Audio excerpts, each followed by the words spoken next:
안녕하세요. 기도학교에 오신 여러분을 진심으로 환영합니다.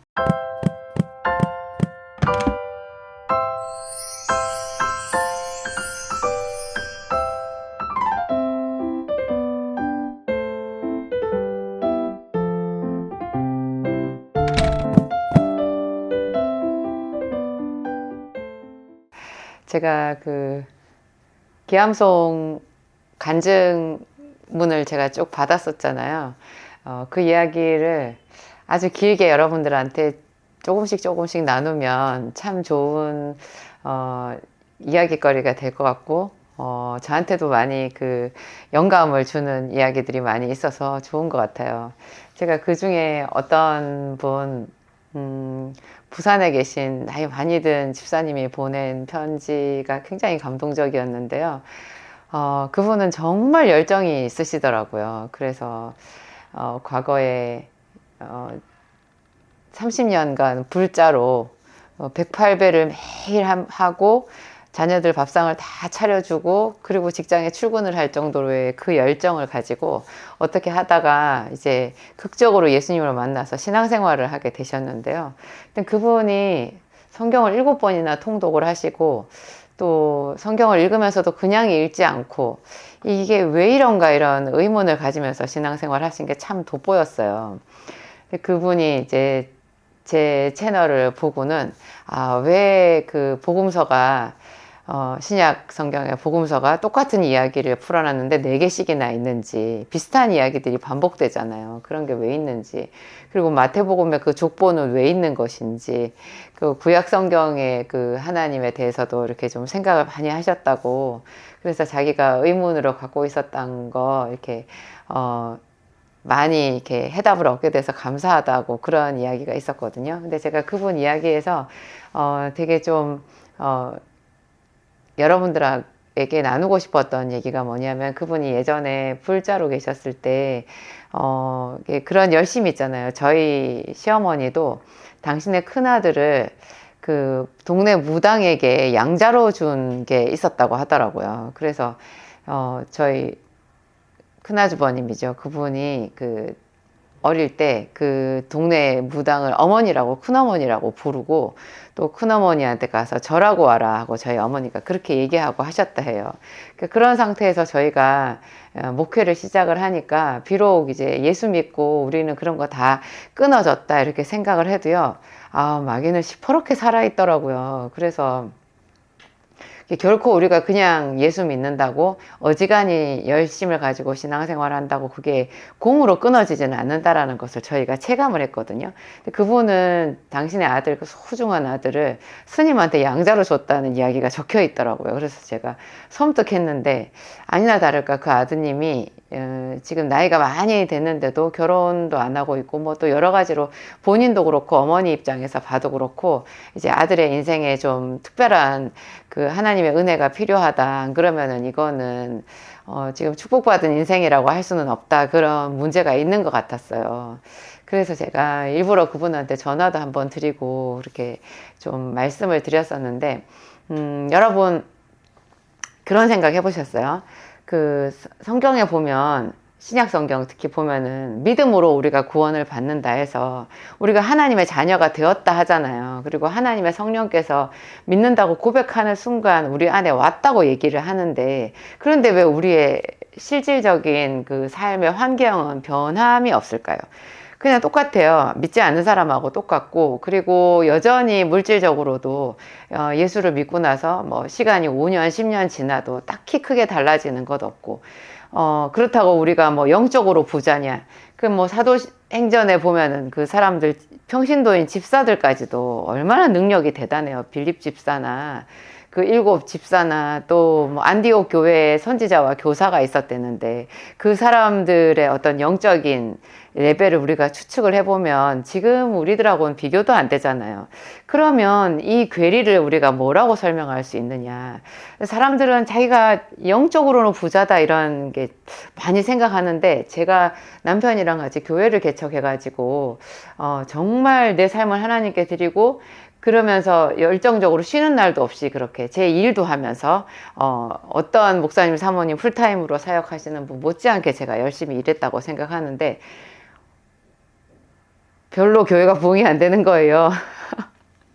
새신자가 어쩌다가 오면 그 새신자 때문에 우리가 오히려 예배가 안 될 정도로, 왜냐하면 성도가 너무 없으니까 새신자로 온 그 사람도 무안하고 우리도 무안하고, 사실은 그냥 우리가 열정적으로 이렇게 복음을 전하고 기도를 하고 하면, 우리가 영적으로 부자면 그 가난한 사람들이 와서 함께 은혜 받고 거기서 뭔가가 사건이 일어나야 맞잖아요. 근데 우리는 뭐 목회자라서 그렇다고 하더라도, 여러분들 평신도라고 해도 믿지 않는 남편이나 또 집안의 여러 가지 문제나 뭐 정신적인 문제나 이런 것들이 이제 막 끊어져야 맞거든요. 근데 그런 게 없잖아요. 그러면 예수를 믿는 즉시로 하나님의 자녀가 되었다라는 거랑 이 지금 현실에 우리가 능력이 별로 없는 거를, 그 갭을 뭐라고 설명할 수 있냐고요. 이게 아까 교회를 다니는데도 옛날 수십 년 전에 스님한테 혹은 동네 무당한테 아들을 양자로 준 그 계약 관계가 끊어지지 않았다라는 것을 우리한테 직시하게 만드는 현상인 거예요. 분명히 우리는 하나님의 자녀인데 가난한 거예요. 그것은 하나님께서 분명히 성경에 예시를 해놓았어요. 그게 여호수아를 통해서 이스라엘 백성들이 가나안 땅에 들어갔잖아요. 하나님이 왕벌을 너희 앞에서 보내서 내가 너희 앞에 그 대적들을 다 물리쳤다 이렇게 얘기를 했는데, 실제로 우리 눈에 보긴 어때요? 여호수아가 들어가서 그 이스라엘 백성들이 전부 하나하나 칼날로 싸워서 이기는 만큼 그들의 영역이 확장되는 거였어요. 거기 그 여호수아서에도 그렇고 그 다음에 사사기서에도 보면은, 연결되는 사사기에도 보면은 반복해서 나오는 말이 있는데요. 가나안 족속들이 작심하고 거기에 눌러 산다 그래요. 작심하고 물러가지 않는 거예요. 나중에 그래서 어떻게 돼요? 단지파는, 사사기에 보면 단지파는 위에 골짜기, 하여튼 그 산 위에서 내려오지를 못해요. 그래가지고 그 블레셋한테 다 뺏기고요. 거기서 하나님께서 그 삼손이라고 하는 정말 대단한 용사를 보내주셨는데도 이 단지파들은 자기들과 함께 하시는 하나님을 알지 못하고 맨날 무서워서 떨다가 결국 저 멀리 어디 라이스라고 하는 새로운 땅을 찾아 떠나가지고 그 단지파 자체가 아예 없어져 버리거든요. 그것은 분명하게 지금 예수 그리스도를 믿는 우리가 어떻게 살아야 되는지, 영적 전쟁이 있다라는 것을, 전쟁을 치러야 된다라는 것을 우리에게 말씀해 주시고 계신 거라고 알 수 있어요. 예수님도 얘기하셨잖아요. 좁은 문으로 가기를 힘쓰라. 좁은 문이죠. 자동문이 아니에요. 사람들이 예수만 믿으면 그냥 뭐 평범하게 교회 다니고 이래도 자기는 하나님의 자녀고 성령이 내주하시고 다 된 것처럼 얘기하는데, 자기 형편을 한번 보라고요. 예수님은 좁은 문이라고 하셨고, 기도 외에는 이런 유가 나가지 않는다라고 하셨고, 그 기도는 1시간 이상의 기도라고 하셨어요. 너희가 1시 동안이라도 깨어서 나와 함께 기도할 수 없더냐, 그렇게 얘기하시거든요. 1시 동안이라도, 1시간은 최소한인 거예요. 그러니까 사람이 평신도라고 해도 하루에 1시간은 집중해서 하나님 앞에 드리는 기도가 있어야 되고요. 나머지 또 그 뭐예요? 뭐 주야로 쉬지 말고 기도하라. 그런 거 있잖아요. 주야로 하나님의 말씀을 묵상하고 쉬지 말고 기도하고, 그리고 기도하는 모양이 우리가 생각하는 손을 모으고 이렇게 편안하게 눈 감고 가만히 있는 이런 게 아니에요. 성경에 명백하게 나와 있는 기도의 명장면들을 보세요. 한나의 기도는 어땠어요? 한나가 술 취한 여자처럼 됐어요. 막 눈동자가 풀리고 얼굴이 벌게 가지고, 그래가지고 엘리 제사장이 포도주를 끊으라 이렇게 얘기하잖아요. 오해해서 말할 정도로. 기도하는 그 여자의 눈물과 콧물과 그 부르짖음과 몸부림이 단적으로 거기 표현되어 있는 거예요. 엘리야는 이 머리가 두 무릎 사이에 들어가 있었다 그랬어요. 7번 기도했을 때. 그리고 어때요? 모세는 손이 올라갔거든요. 손이 올라가서 기도하면 이스라엘이 이기고, 이 손이 지쳐서 내려가면 그대로 아말렉이 이기는 거예요. 마음으로 기도했는데 왜 아말렉이 이겨? 모세 같은 사람이 선포하면 바로 뭐 여호수아가 이겨야 맞지 않나요? 그런데 전쟁은 치열한 거예요. 그래서 한치의 어떤 물러섬도 없이 거기서 밀고 나가야 되는 거예요. 그래서 아론과 훌이 모세를 돌에 앉히고 양쪽에서 팔 하나씩을 잡아서 이 팔이 해가 지도록 내려오지 않게 했다 했잖아요. 여러분, 해가 지도록 팔이 내려오지 않게 했다면요, 하면요, 옆에서 팔 들어주는 사람도 미칠 지경이었을 거예요. 그러니까 어떤 결정적인 그 영적인 돌파의 기도는 그 정도로 힘이 세야 된다는 거고, 우리가 육체적인 어떤 극한 직업의 노동을 하는 것처럼 강렬해야 된다라는 것을 성경에서 말하고 있어요. 야복강가에서 야곱은 어땠어요? 뼈가 부러졌어요. 아니, 하나님 너무하신 거 아닙니까? 어떻게 뼈가 부러지도록, 뼈가 부러졌는데도 놓지 않았거든요. 하나님은 그런 기도를 원하시는 거예요. 다니엘은요, 정신적인 부러짐 아니겠어요? 다니엘은 앞으로 한 달 동안 누구든지 왕 외에 어떤 신에게든지 기도하는 자는 사자굴에 던져지리라. 그럼 한 달은 좀 쉬게 해주셔야 되잖아요.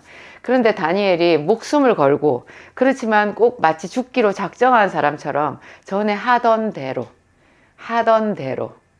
우리는 하던 대로가 없어요. 하던 대로 하면은 기도 안 해요. 근데 다니엘은 늘 기도를 했던 사람인데, 하던 대로 죽을 줄 알면서도 정말 보란 듯이 이스라엘 예루살렘으로 향하여 난 창문을 열고 기도했거든요. 하나님이 그거를 기뻐하신다라는 얘기잖아요.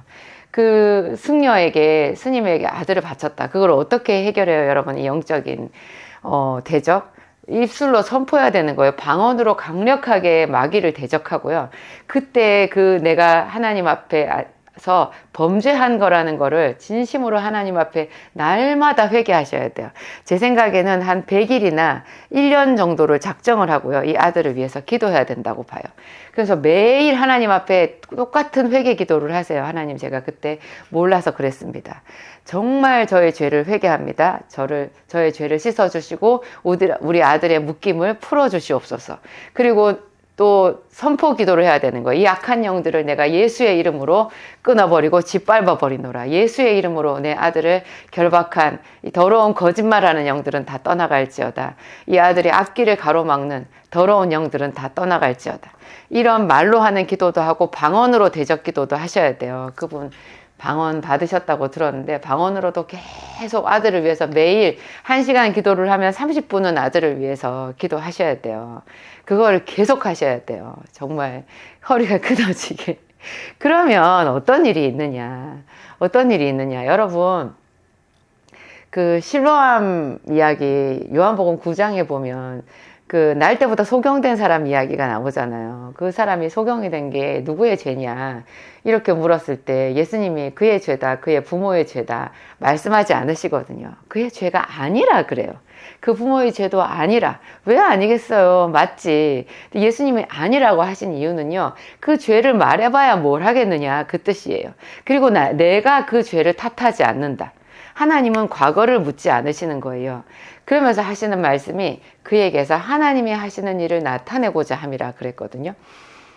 그러면서 그의 눈을 뜨게 해주셨잖아요. 침을 뱉어서 진흙을 이겨가지고 눈에 바르고. 이게 굉장히 찝찝하고 또 이상한 일이잖아요. 그 소경인 사람이 하루 밥벌이해서 구걸해가지고 먹고 살아야 되는데, 그 사람에게 그냥 밑도 끝도 없이 실로암 못에 가서 씻고 와라 그래요. 실로암 못은 자기가 혼자 찾아갈 수도 없는 막막한 곳이잖아요. 소경은 안 보이니까 늘 다니던 길밖에 못 다닐 거거든요. 이 사람에게 믿음을 요구하셨고, 그날 하루 밥벌이를 포기하게 하셨고, 모험을 감행하게 하셨어요. 그런데 이 사람이 눈을 떴잖아요. 그에게 하나님의 영광을 나타내시는 거죠. 이 아들 스님에게 팔아서 인생이 묶여버린 이 아들을 위해서 엄마가 한 1년쯤 그렇게 기도를 하잖아요. 제 생각에는 그 아들의 인생이 평범한 사람을 훌쩍 뛰어넘는 하나님의 영광을 나타내는 아들로 변화될 거라고 믿어요. 그에게서 하나님이 하시는 일을 나타내고자 함이라. 사실 스님에게 아들을 양자로 팔았다, 그분만 문제 아니에요. 저희 친정엄마도 저 어렸을 때 귀신에게 팔았어요. 그리고 우리 식구들 이름 다 해가지고 절에 등 달았고요. 저한테 우상에게 가서 절하지 않았다고 저 때리고 그러셨거든요. 제가 고등학교 때 자다가 일어났는데, 우리 집에 방이 단칸방 한 방밖에 없었는데, 자다가 일어났더니 방에 불이 대낮같이 켜져 있고 식구들은 다 어디로 가는지 모르겠고, 제 머리맡에 웃고 있는 커다란 돼지 머리가 있었어요. 30cm 거리에, 세상에. 제가 자다 일어나서 딱 고개를 들었는데 돼지 머리랑 얼굴이 마주친 거예요. 제가 얼마나 무섭고 화가 나고 정말 미칠 지경이었어요. 그때 우리 엄마가 무슨 짓을 한 거야. 그런 생각이 들었거든요. 제가 그런 정말 흉악한 그 영적인 흐름이 있는 그런 집안에서 태어나서 제 인생이 그렇게 꼬였잖아요. 제가 28살 때 두 아이의 엄마였을 때 제가 섬기던 교회에 저는 이제 가난한 전도사 아내고 사모였고, 근데 저랑 동갑인 남자 청년 하나가 그 교회 장로님 아들인데, 그 청년은 카이스트 박사과정이고 믿음 좋다고 모든 그 교회 청년들한테, 교회 성도들한테 칭송받고 뭐 그냥 너무너무 다 선망의 대상인 거예요. 그리고 제가 생각했을 때 그랬어요. 좀 죄송한 말이지만 그때 제 어린 마음에는, 아니 고등학교 때 성적도 제가 훨씬 좋았겠는 거예요. 그리고 제가 20살 때부터 예수 믿어서 그간에 쌓아온 기도도 28살까지 쌓았으면 결코 작은 시간 아니잖아요. 그랬는데 나는 계속 그때도 약국도 안 돼가지고 월세도 못 내는 형편이었고 너무나 쪼들리고 힘들고 눈앞이 안 보이는 상황인데, 그 청년은 대학도 저보다 더 안 좋은 데 나왔지만 점점 더 이래가지고 세상에 카이스트 박사 과정에 있고 앞으로도 뭐 모든 게 다 형통할 것 같이 보여서, 제가 어느 날 하나님께 물었다 했잖아요. 하나님, 저는 왜 이렇고 저 청년은 왜 저렇게 잘 돼요? 그랬더니 하나님이 말씀하셨어요. 하나님의 음성이 자주 들리는 거 아니거든요. 근데 그때 하나님이 저한테 정말 필요한 말씀을 주셨던 것 같아요. 그는 의인의 자손이다. 그 부모가 어떻게 그에게 했는지를 저한테 말씀하신 거예요. 그러니까 너의 환경, 네가 내려온 그 환경을 봤을 때 아직 너는 미달이다, 그런 얘기를 하신 거잖아요. 제가 순간 당황스럽고 좀 억울한 마음도 들었는데 하나님의 말씀은 항상 옳으신 거잖아요. 제가 뭐라고 하겠어요, 거기에. 그래서 내가 그 말씀은 옳습니다 하고 받아들였어요.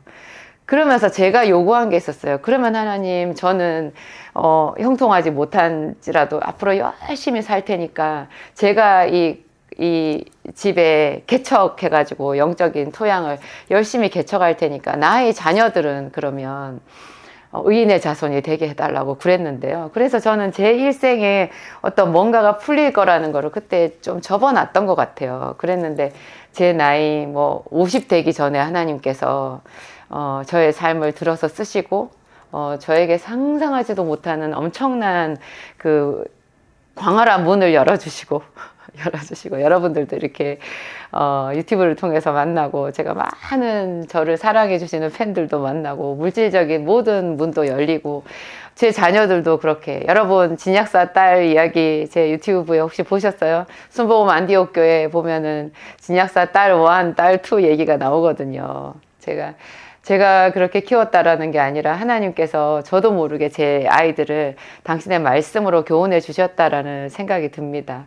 하여튼 여러분, 그 마귀의 속박을 끊는 기도를 꼭 하셔야 돼요. 제가 요약하면 정말 1시간, 매일 하루에 1시간 정도, 1시간 이상은 방언으로 기도를 하시고 전투적으로 기도를 하셔야 되고요. 그리고 로마서 8장 1절 2절 말씀을 자주 인용을 하세요. 그러므로 그리스도 예수 안에 있는 자에게는 결코 정죄함이 없나니 이는 그리스도 예수 안에 있는 생명의 성령의 법이 죄와 사망의 법에서 너를 해방하였음이니라. 이 생명의 성령의 법, 이게 성령께서 오셔서 우리를 속박에서 벗겨주셨다라는 얘기고, 그리고 예수 그리스도의 보혈을 적용을 하세요. 자기 자녀들에게 예수의 보혈을 덮습니다. 내 아이에게 머리끝부터 발끝까지 예수의 보혈을 덮습니다. 그리고 이 아이에게 예수의 이름으로 내가 명령하노니 평강이 있을지어다, 평강이 있을지어다, 너에게 평강이 있을지어다, 예수의 이름으로 평강이 있을지어다, 예수의 이름으로 모든 속박은 다 끊어질지어다, 이 악한 영들을 내가 짓밟아 버리노라, 예수의 이름으로 성령의 능력으로 내가 해방을 선포하노라, 자유를 선포하노라, 진리의 법을 선포하노라. 이렇게 하면서 축복하셔야 돼요. 여러분, 야곱이 자기의 12아이들에게, 사실 손자들까지 얘기하면 14명의 자녀들에게 축복을 한 거예요. 에브라임과 므낫세한테도 축복을 했잖아요. 자기는 아버지한테 축복을 받을 수가 없어서 형인 척하고 들어가가지고 속여서 어거지로 받은 축복이었잖아요. 그렇지만 이 사람이 나중에 야복강가에서 정말로 하나님께 이스라엘이라고 축복을 받았고, 그 뒤로 이 사람의 마음이 넓어져서 이삭은 자기 아들, 큰아들 한 사람한테밖에 축복해 줄 게 없다 그랬거든요. 야곱을 에서인 줄 알고 축복해 주고 나니까 진짜로 에서가 왔을 때는 너한테 줄 축복이 없다 이렇게 말했거든요. 근데 그것은 하나님의 생각이 아니에요. 이삭의 인간적인 생각이었던 거지. 야곱은 아버지 이삭보다 훨씬 마음이 넓어져서 자기 아들들 12명, 그 손자들 에브라임과 므낫세한테까지도 다 축복해 줬고, 그 축복에는 예언적인 메시지까지 들어가 있었어요. 하나님의 어떤 그 선물에는요, 제한이 없는 거예요. 오직 우리 마음이 우리 안에서 좁아져 있을 뿐이고요. 내가 스스로 지금 이렇게 열심히 기도 안 해도 축복 다 받았다 생각하는 사람은 하나님의 말씀을 많이 잘라 먹은 거죠. 저는 그렇게 생각해요. 우리의 현실은 사도행전적이지 않습니다. 그 차이를 우리가 기도로 극복해야 되고요. 기도 외에는 이런 유가 나가지 아니하느니라. 그리고 그 기도에는 반드시 이런 기암송 말씀, 여러분이 이 말씀 잘 외우고 계시지요? 이 말씀 읽고 또 읽고 또 읽으세요. 여러분들의 기도가 완전히 살아납니다. 이 하나님의 말씀을 읽다 보면 성경도 살아나고요. 여러분들이 주일날 섬기는 교회에서 듣는 목사님 말씀도 아마 정말 새롭게 차원 높게 들리는 그런 기적을 체험하게 되실 거예요. 여러분의 집과 여러분의 자녀가 지금보다 10배, 100배 더 축복받으시기를 예수님 이름으로 제가 소원합니다. 기도하겠습니다. 하나님 감사합니다. 예수 그리스도 안에서 우리를 축복의 통로로 세워주셔서 감사합니다.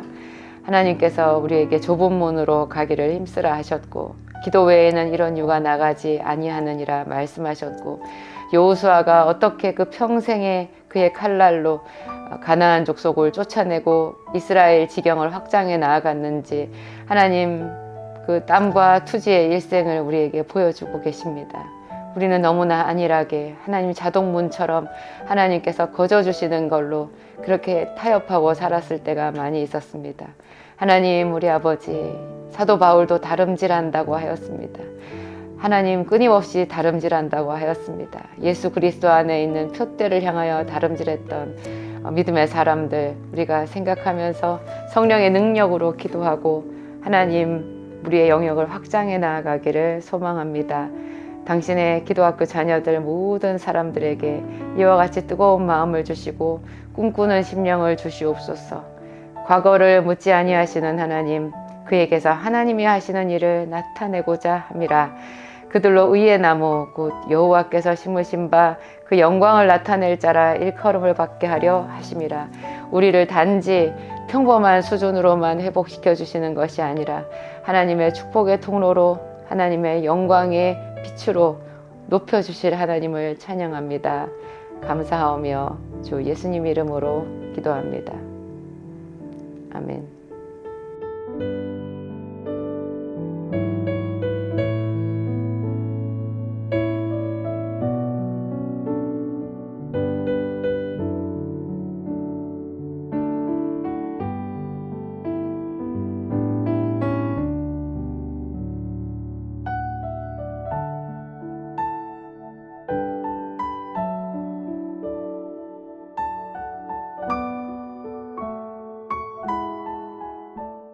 안녕하세요. 진약사입니다. 제가 오늘 너무 검은 옷을 입었나요? 이렇게 새까맣게 나오네. 하여튼 할렐루야, 여러분 반갑습니다. 제가 오늘 아침에 저희 교회 2층 만나홀에서 말씀을 묵상하다가 여러분들과 나누었으면 좋겠다 하는 한 말씀이 있어서 소개합니다. 제 거 1권 기암송 1권 기일에 271번이네요. 에베소서 1장 23절인데요. 이거 다 아는 말씀인데 하나님께서 또 새롭게 조명을 해주신 것 같아요. 교회는 그의 몸이니 만물 안에서 만물을 충만하게 하시는 이의 충만함이니라. 문장을 볼 때 주어와 서술어를 바로 연결해서 보면 참 좋거든요. 교회는 충만함이니라 이렇게 돼요. 교회는 이게 주어잖아요. 서술어는 충만함이니라. 누구의 충만함? 하나님의 충만함이니라. 근데 그 하나님은 만물 안에서 만물을 충만하게 하시는 이의 충만함. 또 서술어가 하나 더 있는데요. 교회는 몸이라. 예수 그리스도의 몸이라. 그리고 교회는 그의 충만함이라. 이렇게 되는 거예요. 이 충만함이라는 뜻이 뭐냐? 가득 차 있다는 뜻이잖아요. 만물을 충만하게 하시는 이 세상 모든 만물을 지으셨는데 그 만물이 다 가득 차 있는 거예요. 바다에는 온갖 아름다운 것들이 가득 차 있고 또 하늘에는 별이 가득 차 있고 이 땅 위에는 또 온갖 신기하고 아름다운 식물과 동물과 이런 것들이 가득 차 있고 하늘도 뻥 뚫린 것 같지만 여러분 이게 층층이 다 그 무슨 성층권, 대기권 하는 거 있잖아요. 그래서 로켓을 쏘아 올릴 때 이 껍질을 뚫고 나가는 것이 이 과학의 숙제잖아요. 지금도 결코 수월하지 않고 이 단단한 껍질을 뚫고 나가는 것, 뚫린 것 같지만 뚫어져 있지 않은 이 하나님의 놀라운 창조 섭리인 거죠. 이게 가득 차 있는 거예요. 그런데 쓸데없는 쓰레기로 가득 차 있는 게 아니라 꼭 필요한 것들, 아름다운 것들로 가득 차 있는 것이 충만함인데 교회는 예수 그리스도의 몸이면서 만물을 충만하게 하시는 그분의 충만함이다. 그러니까 다시 말하면 하나님의 걸작품이 교회라는 거예요. 하나님께서 세상 만물을 지으셨는데 그 중에서 가장 공들여 지으신 것이 교회라는 거예요. 그래서 제가 이 말을 이렇게 읽는데 그 생각이 들었어요. 여러분 하나님이 온 세상을 지으신 우리의 구세주시잖아요. 우리를 또 구원하신 그분이 어떤 사람을 좋아하겠어요? 당신께서 공들여 지은 이 교회를 사랑하는 자에게 특별한 사랑을 더 베푸시는 거예요. 그러니까 우리가 교회고 우리 각 사람이 교회면서 또 그 교회는 교회 건물도 있고 또 우리 모든 사람들이 가서 예배하는 특별한 장소가 있잖아요. 그러니까 이런 건물, 사람, 교회를 이루고 있는 이것을 귀하게 여기고 여기에 어떤 기여를 하는 사람, 그 사람을 하나님께서 더 특별히 사랑하실 수밖에 없겠다. 그 생각이 들었어요. 제가 오늘 두 가지를 얘기를 하려고 하는데요. 하나는 충만함이고 하나는 교회에 대한 이야기예요. 여러분 이 충만함이라는 거 이거 있잖아요. 예전에 한 20년 훨씬 더 전에 남편이 저한테 얘기해 줬던 하나님의 속성이거든요. 충만함. 제가 남편한테 어느 날 이런 질문을 했어요. 여보,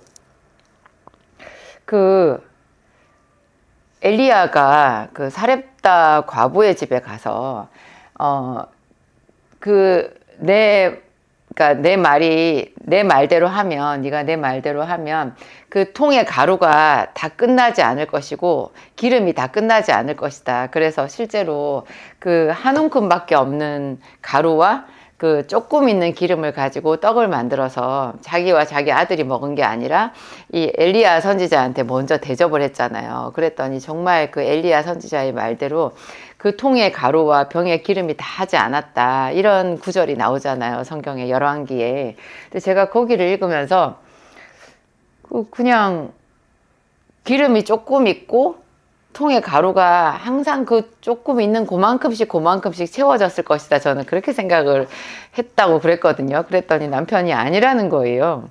하나님은 충만하신 하나님이라는 거예요. 그래서 성경 전체적으로 봤을 때 그런 하나님의 충만함이 분명하기 때문에 그 아마 통에 가루가 가득히 있었을 거라는 거예요.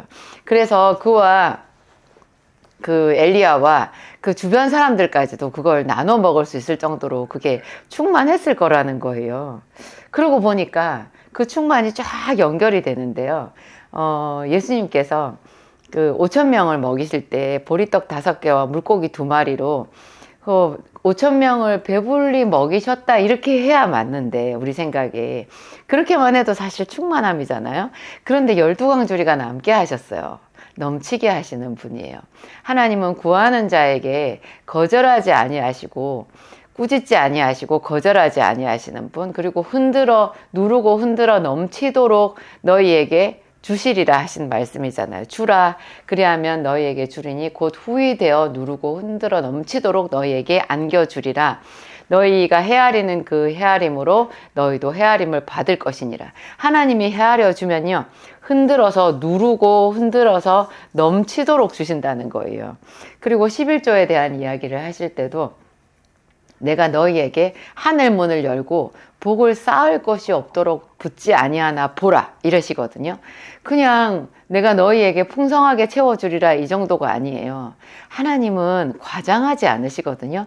오히려 약간 자세히 보면은 좀 축소해서 좋은 것도 좀 줄여서 얘기를 하시는 경향이 있을 정도인데, 실제로 뚜껑 열어보면 하나님은 정말 더 좋게 해주시는 분이거든요. 그러니까 30배, 60배, 100배라고 하는데 사실 100배 아니에요. 하나님은 10,000배를 주시기도 하는 분이에요. 근데 성경에는 최대치가 100배까지만 나와 있잖아요. 근데 그런 하나님이 우리에게 뭘 주신다. 이렇게 쌓을 곳이 없도록 붙지 아니하나 보라. 그러면은 정말로 쌓을 곳이 없도록 그렇게 주시는 분인 거예요. 충만함이라는 거죠. 그래서 하나님은 우리에게 기쁨도 충만하게 해주시고, 너희 가족이 쓸 모든 것을 다 채워주시고, 내가 너희 교회와 너희 집에 쓸 모든 것을 다 채워주리라. 그거 뉴욕의 그 브루클린 교회 목사님 짐 신발람 목사님에게 하나님께서 하셨던 말씀이잖아요.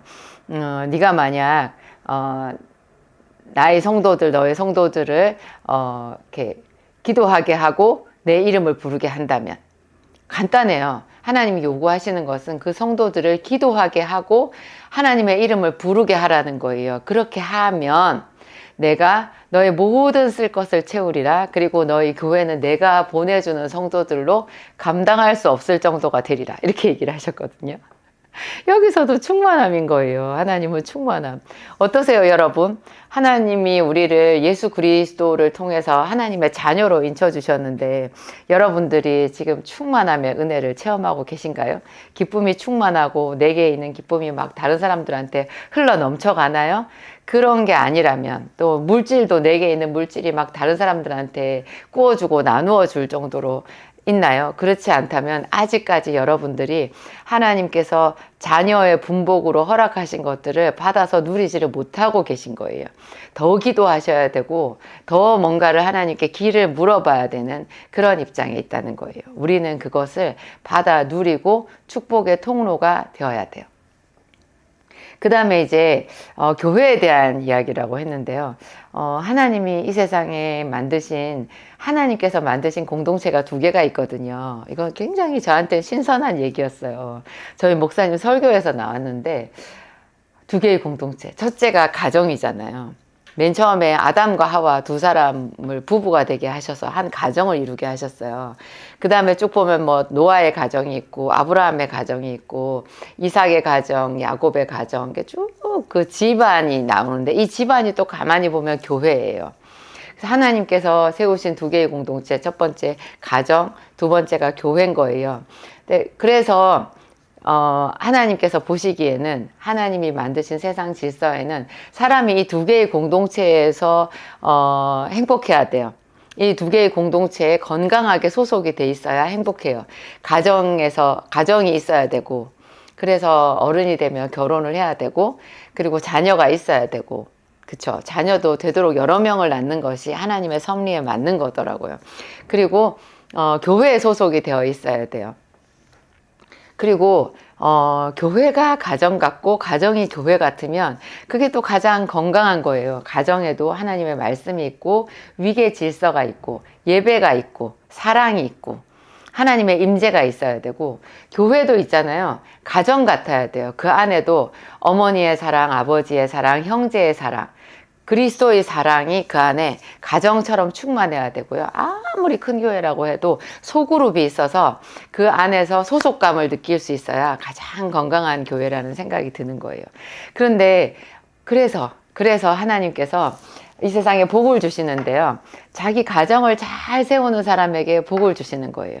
그래서 한나가 여인으로서 자녀를 낳지 못하는 그 고통을 하나님께 아뢰었을 때, 그것은 하나님이 주신 아내로서 엄마로서의 사명을 감당하겠다라고 하는 그 여자의 선택이었거든요. 그래서 마치 그 나라와 그 의를 구하는 것처럼 사실은 이게 또 그 나라와 그 의를 구하는 거더라고요. 가정에서 아내의 역할을 다하게 해달라, 엄마로서 내가 역할을 다하게 해달라고 그 여자가 얼마나 간절하게 기도를 했든지 뭐 술 취한 사람처럼 됐잖아요. 근데 하나님이 그 여자의 기도를 들으시고 지금 수천 년이 지나 지금까지도 성경에 사무엘상에 다 기록을 해 놓으시고 모든 사람들에게 남자건 여자건 다 한나의 기도를 본받게 하시잖아요. 그러니까 이게 가정을 세우고 가정에서 자기 역할을 감당하게 해달라고 하는 기도를 그렇게 하나님이 인쳐주시고 성경에 기록해 주시고 높여주시는다라는 그거요. 가정을 잘 세우는 것이 우리의 첫 번째 사명이라는 생각이 들어요. 사람들은 그 나라와 그 일을 구한다고 해서 어디 먼데 가서 뭔가를 선교사로 가거나 뭐 나라와 민족을 위해서 기도하거나 이런 것만 얘기하시는데요. 자기가 있는 위치에서 가정과 교회가 제일 우선인 것 같아요. 여기서 하나님의 나라가 확장되어 나가는 거거든요. 확장. 우리가 확장되는 거잖아요. 아브라함도 아버지의 역할을 제대로 하기 위해서 그 아들 하나를 낳기 위해서 하나님께 그렇게 긴 시간 기도를 했고요. 그 아들 하나를 또 하나님께 드렸을 때 그 가정이 교회가 되는 그런 역사가 있어서 비로소 아브라함이 믿음의 조상이 됐다라는 것이 느껴지더라고요. 지금 여기 보면 교회는 그의 몸이니 만물 안에서 만물을 충만하게 하시는 이의 충만함이니라. 하나님이 교회를 그렇게 정성을 다해서 세우셨고요. 예수께서는 자기 죽음을 통해서 교회를 만드신 거잖아요. 그러니까 그 예수 그리스도의 그 길에 동참하는 자 누구든지 내 말을 듣고 자기 십자가를 지고 나를 쫓아오는 자가 나를 따라오는 자라고 하셨잖아요. 그때는 또 자기를 부인해야 된다고 그랬어요. 온전히 자기 생각만 하지 말고 자기 자신에 대한 생각을 좀 내려놓고 하나님을 생각하고 이웃을 생각해서 자기에게 하나님께서 주신 십자가를 지고 하나님을 따라가는 자가 진짜로 예수 그리스도를 쫓는 자라고 하셨는데 그게 바로 교회를 세우는 길인 거예요. 하나님께서 그토록 목숨을 바쳐서 세운 교회를 어떤 사람이 사랑하고 그 교회에 자기를 헌신한다면 그가 바로 그리스도의 사람인 거예요. 그리스도의 일꾼인 거예요. 우리가 뭐 세상에서 신의 직장 있잖아요. 거기 뭐 복지가 어마어마하대더라 이렇게 얘기를 하는데 하나님 나라의 일꾼으로 인정받은 사람이 받을 복지 그 대대손손 받을 혜택은 얼마나 클까요? 하나님은 쌓을 곳이 없도록 붙지 아니하나 보라 이런 충만함의 하나님이시거든요. 그래서 제가 복을 많이 받은 것 같아요. 저는 제 삶을 하나님께 드린다고 했잖아요. 제가 20살에 예수님을 처음 만났을 때 그 십자가가 저를 위한 십자가인 줄 알았을 때 정말 세상이 천지개벽하는 것 같았거든요. 저는 아무것도 가진 게 없고 우리 집이 너무 가난해서 우리 엄마 아버지가 너무 없이 비참하게 살아가지고 돈을 버는 게 제 일생일대의 목적이었는데 제가 그것 통째로 몽땅 하나님께 드렸어요. 하나님 제 삶을 당신께 드립니다. 나는 그리스도의 여종입니다. 이러면서 노래를 부르고 다녔거든요. 근데 그런 저를 기특하게 여기셨는지 하나님께서 교회 개척 사명이 있는 주의종 남편을 저한테 주셨잖아요. 그래서 남편과 함께 교회를 세우는 일을 하게 되었는데요. 정말 쉽지 않더라고요. 너무 우리는 남편이랑 저랑 둘 다 믿음의 1세대고 그리고 물질도 없고 그죠. 능력도 이제 뭐 제가 약사 면허를 취득했고 남편도 이제 전도사 되고 뭐 겨우 나중에 2000년도 5월에 저희 남편 목사님이 목사 안수를 받으셨더라고요. 우리가 하여튼 목사 안수 받고 그 2년 뒤에 교회를 개척을 했었거든요. 근데 정말 저희가 영적으로도 다른 사람들한테 줄 게 없는 가난한 목사 부부라는 것을 날마다 그냥 대면하면서 온 몸으로 느끼면서 살았던 것 같아요. 그래서 제가 생각했죠. 지금 내가 있는 이 위치에 사도 바울이 있다면, 바나바가 있다면, 베드로가 온다면 교회는 금방 부흥할 텐데, 지금 교회가 부흥하지 않는 것은 내 역량 부족이고 나랑 내 남편이 더 하나님 앞에 능력을 받아야 된다. 더 은혜를 많이 받아야 된다. 영적으로 부자가 되어야 된다. 결코 우리가 영적으로 부자가 아니구나. 그때도 제가 이미 하나님께 헌신을 한 지 한 몇 년이 지난 다음이었고, 글쎄요, 정말 한 10년 정도 지난 다음에 저희가 개척을 했으니까, 10몇 년 지난 다음에. 그때까지 우리가 기도해온 세월이 있잖아요. 그래서 세상적으로는 가난해도 영적으로는 부자라고 생각했는데, 그게 여지없이 깨졌었다니까요. 그래가지고 교회 개척하고 10년, 15년 이렇게 지날 때쯤에, 제가 어느 날 그런 생각을 했어요. 그때쯤에 이제 저희 남편이랑 최선을 다해서 교회 건물을 하나 샀는데, 상가에 있다가 이제 교회 건물을 산 거예요. 근데 좋은 건물을 못 사고, 그 건물이 굉장히 낡았어요. 그 동네에서 제일 낡은 건물을 사서, 그때 3천 몇백만 원인가 들여서 막 수리를 다 했거든요. 화장실도 새로 만들고. 엄청 수리를 했는데도 그게 태가 안 나는 거예요. 그래서 외부에서 보면은 그 교회가 별로 들어와 보고 싶은 교회가 아니래요. 그 얘기 저는 정말 충격이었거든요. 왜냐하면 저는 남편과 함께 피와 땀과 눈물로 그 교회를 세웠기 때문에 너무나 우리한테는 소중했고 아름다운 공간이었어요. 저는 그 교회 성전에만 들어가면 그냥 기도가 됐었거든요.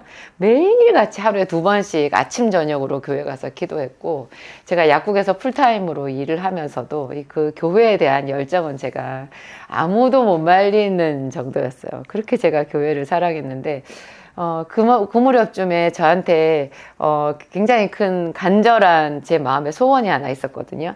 그게 이제 45평 아파트로 이사를 가는 거였어요. 제가 애들이 셋이 있잖아요.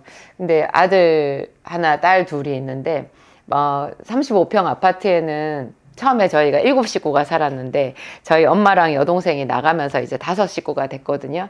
그래도 방이 3칸이니까 딸 둘은 방 1칸을 둘이서 쓰는데, 얘네들이 고등학생이 되니까요, 그 1칸짜리 방이 좁은 거예요.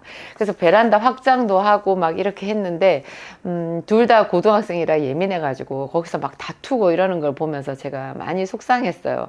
그리고 제가 정말 밤낮 없이, 그리고 일요일도 없이 항상 저는 일했잖아요. 그리고 자비량하고 교회에서 우리 사례비 안 받고 그렇게 열심히 살았는데, 애들이 20살 되기 전에, 20살 정도 되면 제가 다른 사람한테 장학금을 주는 사람이 되어 있을 거다, 이렇게 생각을 했더니, 우리 먹고 살기도 빠듯하고 교회 세우느라고 아무것도 된 게 없었어요. 그렇지만 제가 그 상황에서 빚도 많았는데, 제 개인 빚도 엄청 많았거든요. 교회에 거의 제가 모든 것을 다 올인했기 때문에, 저희 집은 사실 35평 아파트에 살아도 거기서 교회 이사 간다고 융자 어디까지 받아가지고요. 하여튼 힘들었어요. 그런데도 제가 한 1억만 더 있으면 45평 아파트에 이사를 갈 수 있고, 그러면 방이 4칸이 돼서 딸들한테 방을 1칸씩 줄 텐데, 그러니까 제가 정말 힘들고 어렵게 고학생으로 대학 공부를 마쳤고, 그렇게 힘들게 살았기 때문에 우리 딸들하고는, 애들하고는 정말 그림 같은 집에서 한번 몇 년이라도 좀 살아보고 싶은 그런 소망이 있었어요. 저희가 교회에서 사례비를 받지도 않으니까, 저는 그런 면에서 너무나 당당하고 자신감이 있었고, 또 하나님께도 할 말이 있었어요.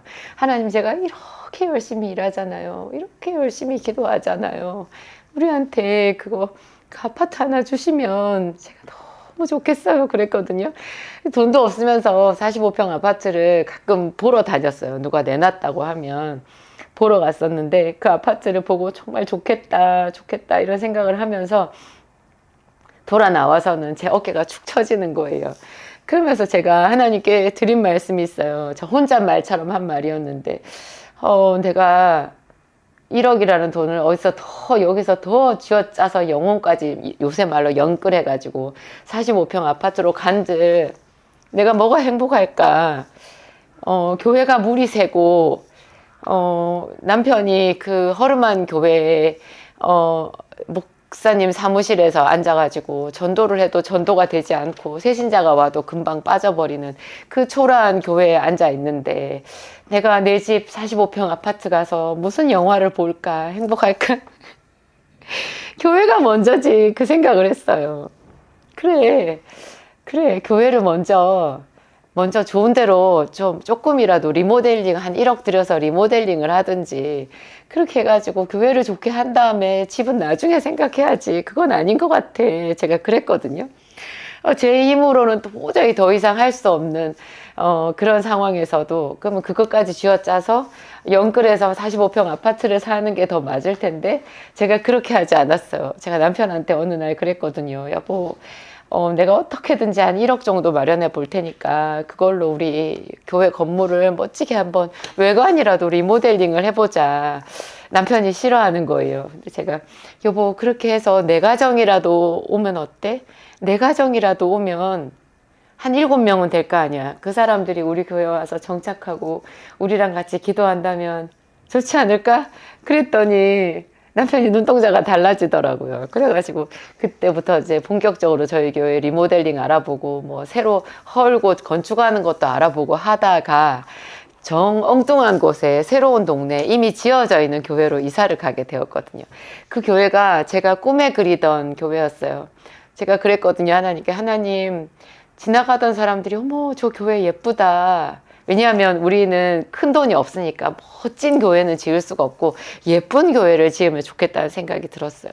그 동네 주민센터 정도는 될 만큼 주민센터 여러분 요새 가보면 깨끗하잖아요. 그 정도는 교회가 돼야 된다는 생각이 들었어요. 그거를 제가 해야 된다고 제가 십자가를 걸머진 거예요. 하나님 제가 약국에서 일을 더 할 수도 없어요. 제가 뭘 어떻게 더 할 수도 없어요. 그런데 교회는 제가 새로 해야 될 것 같아요. 하나님 어떻게 하면 좋을까요? 진짜 제가 그때 고민을 많이 했었거든요. 근데 하여튼 다 연끌해가지고 지나가는 사람들이 보고 와 예쁘다 하는 그 교회 건물을 그럴 만한 교회 건물을 찾아냈어요. 그리고 목도 좋고 사람들 눈에 잘 띄고 비가 안 새고 계단이 건물 안에 있고 저희 예전에 있던 교회는 계단이 2층으로 올라가는 계단이 바깥에 있는 외부에 노출되어 있는 철계단이었어요. 그래가지고 그 위에다가 이제 비가 샌다고 막 천막을 치고 이래가지고 굉장히 흉물스럽고 아무리 천막을 예쁘게 쳐도 그랬었거든요. 근데 제가 이런 마음으로 그 하나님의 교회를 생각했잖아요. 그랬더니 그런 것 같아요. 정말 하나님께서 그 솔로몬이 있는 힘을 다해서 성전을 지었을 때 그리고 또 다윗이 그런 성전을 짓고 싶어 했잖아요. 그랬을 때 네가 내 집을 짓겠느냐 내가 너의 집을 지어주리라 내가 너의 집을 세우리라 다윗한테 하나님이 그렇게 말씀하셨어요. 제가 있는 힘껏 그렇게 제 영혼을 끌어모아서 그 교회를 새 건물로 이사를 갔을 때요 하나님께서 저를 세워주신 것 같아요. 그래서 제가 하나님께서 주시는 지혜로 책도 썼고 그걸로 유튜브를 했고 제가 그때까지 배웠던 모든 지식을 하나님께서 통합할 수 있는 그런 마음을 주셔서 제약 생기산이 나오고 비타민제들이 막 제 제품들이 나왔잖아요. 그런 일련의 과정들 그러니까 이게 그런 거예요. 하나님이 몸된 교회를 생각하는 사람들에게 하나님이 앞서가셔서 그의 집을 세워주신다라는 이 놀라운 비밀이 있잖아요. 여러분 교회를 사랑하세요. 그리고 여러분 자기 있는 집에서 자녀로서 남편으로서 아내로서 그 역할이 하나님께서 여러분들에게 첫 번째로 주신 사명이라는 거 생각하고 열심히 가족들을 섬기세요. 그리고 결혼 안 하신 분들 결혼도 하세요. 남편을 위해서 아내를 위해서 자식을 위해서 자기를 한번 드려봐요. 그게 하나님을 사랑하는 자들이 하나님을 사랑한다라고 제 사랑이 진짜입니다라고 고백하는 그 형식인 것 같아요. 교회를 사랑하고 가정을 사랑하고 자기 있는 모든 시간을 들여서 거기에 쏟아붓는 거 있잖아요. 멋있는 것 같아요. 제가 그거 하나는 참 잘해왔다는 생각이 들고 그 이후에도 저는 매일매일 제 삶을 하나님께 드리고 있습니다. 드림은 한 번 하고 끝나는 게 아니더라고요. 사랑한다는 말을 우리가 죽을 때까지 듣고 싶어 하는 것처럼 하나님께 하나님 저는 당신의 것입니다 라는 고백도 죽을 때까지 이 생의 마지막 날 때까지 해야 되는 것 같아요. 기도하겠습니다. 하나님 감사합니다. 우리에게 교회를 주셔서 감사합니다. 교회는 그의 몸이니 만물 안에서 만물을 충만하게 하시는 이의 충만함이니라. 그렇게 정성 들여 교회를 세웠는데 우리 눈에 보이는 교회는 하나님 때로 우리를 실망시킬 때도 많이 있습니다. 그래서 교회 안에서 시험 드는 사람들도 많고 교회 안에서 죄를 짓는 사람들도 많이 있습니다. 그래도 하나님은 교회의 머리이십니다. 그 하나님 앞에 있는 모습 그대로 나아갑니다. 우리에게 헌신할 수 있는 자원하는 마음 주시고 자기 온 몸과 마음을 하나님 앞에 드려 향기로운 생축과 제물이 되게 하신 예수 그리스도를 본받게 하소서. 하나님 도와주시옵소서. 가난하고 연약한 우리들에게 하나님께 인정받을 수 있는 이 놀라운 충성의 길을 우리에게 가르쳐 주옵소서. 주님을 사랑합니다. 주님을 사랑합니다. 영원히 주님을 사랑합니다. 한나가 아들을 낳고 싶어 했던 것처럼 그것을 다른 사람에게 탓하지 아니하고 하나님께 생명을 걸며 서원기도 드린 것처럼 우리도 우리 삶을 하나님께 드리기 위하여 간절히 기도하겠습니다. 감사하오며 예수님 이름으로 기도합니다. 아멘.